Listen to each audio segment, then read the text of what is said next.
अस्सलाम वालेकुम। आप सबको वेलकम करता हूं अपने चैनल जूम फोकस रील्स में। और सबसे पहले तो मैं आप सबका शुक्रिया अदा करना चाहूँगा कि जैसे आपने मेरी लास्ट वीडियोस को बहुत ज़्यादा सपोर्ट किया। और आप सबसे रिक्वेस्ट रहेगी कि जितनी अब जो मेरी न्यू वीडियोस आएंगी उनको भी ऐसे ही सपोर्ट कीजिएगा। बहुत ज़्यादा शुक्रिया। और जो मेरे चैनल पे न्यू हैं उन सब से रिक्वेस्ट रहेगी कि वो मेरे चैनल को सब्सक्राइब कर दें और इसके अलावा जो बेल का आइकन है उसको लाजमी प्रेस करें ताकि मैं आपको इन्फॉर्मेटिव वीडियो जितनी भी हैं वो बर वक्त आपको मिलती रहें। तो आइए शुरू करते हैं अपना जो आज का टॉपिक है। बेसिकली वो रिलेट तो करता है हमारी लास्ट वीडियो से, क्योंकि जिसमें मैंने कुछ टिप्स बताई थी कि जो भाई हमारे पाकिस्तान से यूएई जॉब्स के हवाले से आ रहे हैं, जॉब सर्च के हवाले से आ रहे हैं, उसमें मैंने काफ़ी कुछ टिप्स बताई थी जो उनके लिए काफ़ी ज़्यादा हेल्पफुल होंगी। तो जो आज की वीडियो है बेसिकली उसी वीडियो से रिलेट करती है, क्योंकि आज की वीडियो में आपको एक्सपेंसेस के हवाले से मैं गाइड करना चाह रहा हूँ कि आपको कितना ज़्यादा आपको एक्सपेंस फेस करना पड़ेगा। तो सबसे पहले जो भाई पाकिस्तान से आ रहे हैं, सबसे पहले तो वो अपना जो है वो वीज़ा अप्लाई करेंगे। तो जो वीज़ा की कॉस्ट है वो अप्रॉक्सीमेटली 60,000 से लेके 75,000 के दरमियान ही है। तो लेकिन इसकी प्राइस चेंज होती रहती है, कुछ करेंसी के हवाले से भी होती है, ठीक है। तो इसमें ये नहीं है कि कोई फिक्स प्राइस नहीं होती कि आपको 60 में वीज़ा मिल रहा है, 75 में मिल रहा है या 65 मिल रहा है। ये चेंज होती रहती है। तो इस पर फिक्स ना रहिएगा कि आपने बताया था कि हमें 60 का वीज़ा मिल गया हमें, या 75 का वीज़ा मिला है। तो ये थोड़ा चेंज होता रहता है, तो इसके लिए फिक्रमंद ना होइएगा। ठीक हो गया। जब आप अपना आपका वीज़ा इशू हो जाएगा तो उसके बाद आपने अपनी टिकट बुक करवानी होगी। तो मैंने लास्ट वीडियो में बताया था कि आप अपनी टिकट को जो है कम से कम 2 से 3 महीने पहले बुक करवा लें तो काफ़ी ज़्यादा आपके लिए कॉस्ट इफेक्टिव होगी। लेकिन ये कि अगर आप अर्जेंट करवाते हैं तो थोड़ी सी आपको कॉस्टली पड़ेगी। तो अगर आप 2-3 महीने पहले भी अगर टिकट करवा लेते हैं तो मैं उम्मीद करता हूं कि आपको टिकट जो है वो तकरीबन 70,000 से लेके 1 लाख के दरमियान आपको टिकट मिल जाएगी, जिसमें जिसमें आपकी रिटर्न टिकट भी साथ शामिल होगी। ठीक हो गया। अगर आप अर्जेंट टिकट करवाते हैं तो वो हो सकता है कि आपको 1 लाख से भी ऊपर पड़े विद रिटर्न के साथ। तो इसलिए फेवरेबल यही है कि आप अपनी टिकट जो है वो कम से कम 2 से 3 महीने पहले बुक करवा लें। ठीक हो गया। इसके बाद जो तीसरा स्टेप है उसमें यह था कि आपको बेड स्पेस कैसे अरेंज करनी है। अब बेड स्पेस अरेंज करने के हवाले से मैंने आपको लास्ट में बताया था कि अगर आपके यहाँ पे रिलेटिव्स हैं तो फिर तो आपके लिए मुश्किल नहीं है। ठीक है, वो आपके लिए बेड स्पेस अरेंज कर देंगे, अच्छी बेड स्पेस भी अरेंज हो जाएगी आपके लिए। लेकिन अगर आप ऐसे आ रहे हैं कि जैसे आपका यहाँ पे कोई भी वो नहीं है कि आपने एज यहाँ पे कोई रिलेटिव नहीं है, आपका कोई फ्रेंड नहीं है, तो आप एज सिंगल आ रहे हैं और आपको यहाँ पे अपनी बेड स्पेस अरेंज करनी है, तो मैंने आपको बताया था कि आप जो है डूबी झील के ऊपर अपनी बेड स्पेस का अरेंजमेंट इजीली कर सकते हैं। वहाँ पे काफ़ी ओनर्स के नंबर होते हैं जिन्होंने अपनी पिक्चर्स वगैरह शेयर की हुई होती हैं। तो अब बात ये कि आपने अपनी बेड स्पेस अरेंज करनी है, तो बेड स्पेस के अंदर भी 2 तरह की बेड स्पेस होती हैं। ठीक है, अब एक बेड स्पेस वो होती है जो नॉर्मल बेड स्पेस होती है। ठीक है, वो आपको 500 से 600 के दरमियान मिल जाएगी। और एक बेड स्पेस वो होती है जो एग्जेक्टिव बेड स्पेस होती है, जिसमें आपको वो मिलेगी अप्रॉक्सीमेटली 700 से 800 के दरमियान ही मिलेगी।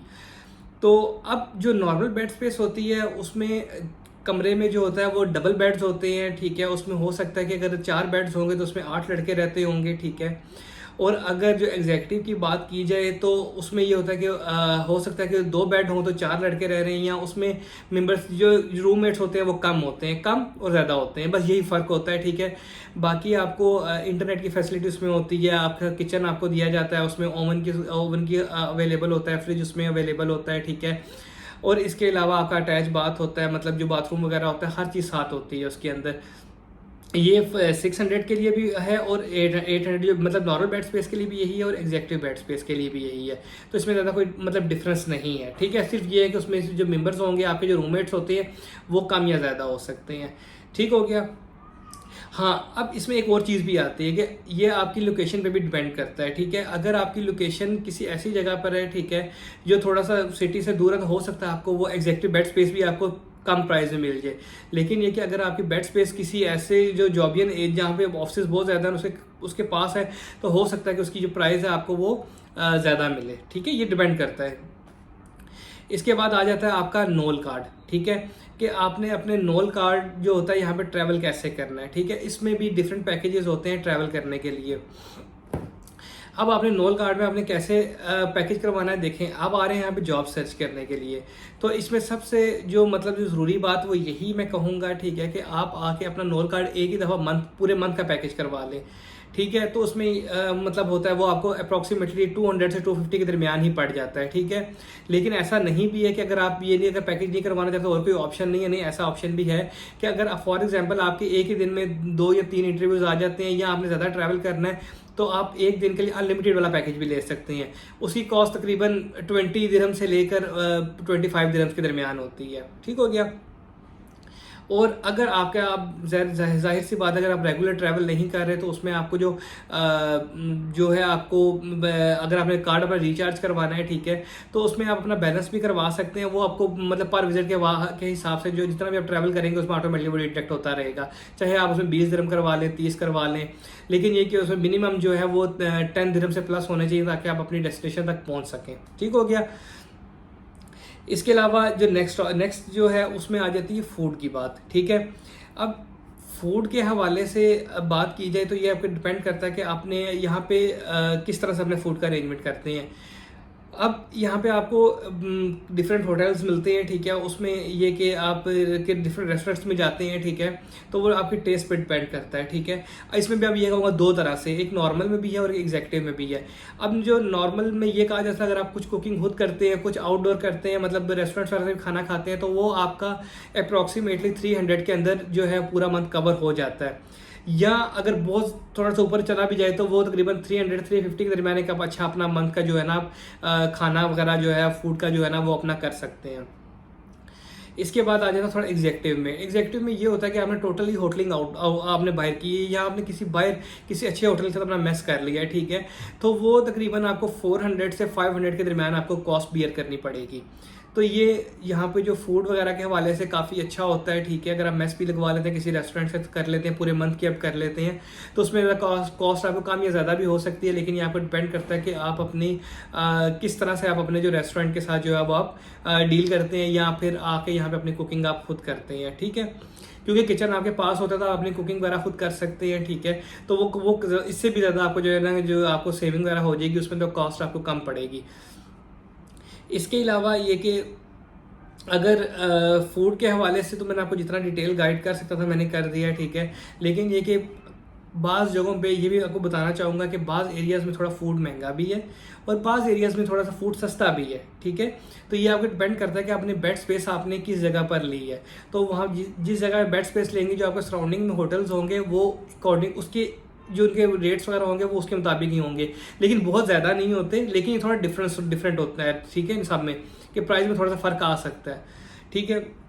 अगर आप चाय के शौकीन वगैरह हैं तो वो सारी बात है, हर पाकिस्तान में तो चाय सभी पीते हैं, ठीक है। तो यहाँ पे जो चाय की कॉस्ट आती है वो आपको जो है वो डिफरेंट तरह की है, ठीक है।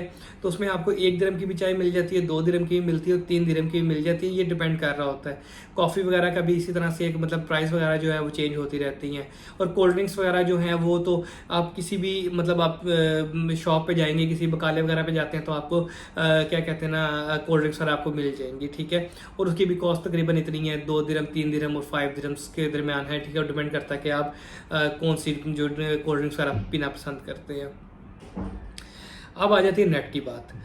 नेट एक बहुत ज़्यादा ज़रूरी चीज़ है, लेकिन ये कि मैंने लास्ट में बताया था कि अगर आप 2G IS यूज़ करते हैं तो आउटडोर आपको वैसे वो ऑफलाइन चल जाता है तो आपको नेट की इतनी ज़रूरत नहीं है। लेकिन फिर भी अगर आप नेट का पैकेज करवाना चाहते हैं, यहाँ पे 2 डिफरेंट कंपनीज हैं, ठीक है, एक इस्लात है, डू है, तो आप कोई भी पैकेज करवा सकते हैं। लेकिन ये कि जैसे मैं भी इतिसलात यूज़ कर रहा हूँ तो मुझे इतिसलात का मैं पैकेज बता सकता हूँ, ठीक है, कि उसमें एक इंटरनेट का पैकेज होता है जो अप्रॉक्सीमेटली 55 दिरहम्स का होता है। तो उसमें ये होता है कि 50 to 55 दिरहम्स का होता है, ठीक है। तो उसमें ये होता है कि आपको 1 GB जो होता है वो पर डे मिलता है, ठीक है। तो मुझे तो काफ़ी इकोनॉमिकल लगा, क्योंकि इस वजह से कि अगर आप रूम में आ जाते हो तो वहाँ पे आपको अनलिमिटेड इंटरनेट की जो है फैसिलिटी मौजूद होती है, तो आपको इतना ज़्यादा जो है ना नेट का यूज़ जो होता है वो आउटडोर कम ही होता है। तो इंडोर जो होता है वो आपको वैसे ही आपको बेड स्पेस की कॉस्ट के अंदर ही कवर हो रहा होता है। तो लेकिन ये आपकी अपनी जो है वो उस पर डिपेंड कर रहा होता है, ठीक हो गया। अब अगर मैं लास्ट में एक जो अपनी जितनी भी इस वीडियो का मैं जितना बताया आपको, ठीक है, उसके हवाले से मैं इसका जो है ना समराइज़ कर देता हूँ कि आप जितना भी जितना भी यहाँ पे आगे एक्सपेंस करें, ठीक है, वो आपके अपने हाथ में होता है, ठीक है। प्राइजेस चेंज हो सकती हैं, मैंने जितनी प्राइजेस बताई हैं, ठीक है, इस पर फिक्स ना रहिएगा, ठीक है। इसमें कम भी हो सकती हैं, ज़्यादा भी हो सकती हैं, आपको इससे अच्छे पैकेजेस भी मिल सकते हैं, ठीक है, हर चीज़ हो सकती है। मैंने एक आपको एक रफली आइडिया दिया है, तो ताकि आप इस चीज़ के अंदर ये ना रहें कि आपने तो कम बताया था, ज़्यादा बताया था, तो उसमें ये चीज़ नहीं है, ठीक हो गया। तो टोटल कॉस्ट जितनी भी होगी वो आपके अपने ऊपर डिपेंड करती है, ठीक है। अगर आप थोड़ा सा यहाँ पे आके मतलब अपने आप को ज़्यादा एक्सपेंस नहीं करते, ठीक है, जब तक आपको जॉब नहीं मिलती, लेकिन जब जॉब मिल जाती है, तो अगर आपको जॉब मिल गई है तो इसका मतलब ये है कि आपके लिए यहाँ पे समझ लें कि हर चीज़ आपके लिए जो है ना वो इजी हो गई है, ठीक है। फिर आपको इतनी चीज़ महंगी नहीं लगेंगी। हाँ, स्टार्ट में थोड़ा महंगी होती है क्योंकि आप एक लिमिटेड बजट के साथ चल रहे होते हैं, क्योंकि आपने उसके अंदर अपने आप रेंट भी देख रहे हैं, आप फूड भी देख रहे हैं, आपने नेट का भी देख रहे हैं, आपने ट्रैवलिंग का भी देखना है, ठीक है, आपने हर चीज़ को मैनेज करके चलना है, तो वो थोड़ा सा आपके लिए टेंशन वाली बात होती है। लेकिन ये कि जब आपकी जॉब हो जाएगी इंशाल्लाह, तो फिर आपके लिए ये चीज़ें समझ लें कि आपको ये लगेगा कि मतलब आपको कॉस्ट ही कुछ नहीं लगनी, ठीक है। तो मैं आप सबके लिए बहुत ज़्यादा दुआगो रहूँगा कि आपके लिए ये वीडियो भी काफ़ी हेल्पफुल रहे, और जब आप यहाँ पर आएँ तो ये आपकी वीडियो आपको बहुत ज़्यादा काम आए। और आप मेरे चैनल को ज़रूर सब्सक्राइब कीजिएगा, क्योंकि जो आगे वीडियोस आ रही हैं वो आपके लिए काफ़ी ज़्यादा इन्फॉर्मेटिव होने वाली हैं। अकोमोडेशंस के हवाले से भी मैं करूँगा, एरियाज़ के हवाले से भी गाइड करूँगा, ताकि आप जब दुबई आए तो आपको किसी भी तरह की जो है वो मुश्किल दरपेश ना हो, ठीक है। तो मेरी ये वीडियोस बनाने का मकसद सिर्फ ये है कि आप सबकी हेल्प कर सकूं, ठीक है, कि आप वहाँ से आए तो आपको किसी भी तरह की परेशानी ना हो, ठीक है। मेरे चैनल को ज़रूर लाइक कीजिएगा, ठीक है, मेरी वीडियोस पे ज़रूर कमेंट कीजिएगा। आपके जो कमेंट्स होते हैं, ठीक है, वो मेरे लिए बहुत ज़्यादा वैल्यू रखते हैं, तो ज़रूर कमेंट कीजिएगा, ठीक है। और मेरे चैनल को सब्सक्राइब ज़रूर कीजिएगा ताकि आपको जो इन्फॉर्मेटिव वीडियोस हैं वो रेगुलर मिलती रहें। बहुत शुक्रिया आपने मेरी वीडियोस को वॉच किया उसके हवाले से, और थैंक यू सो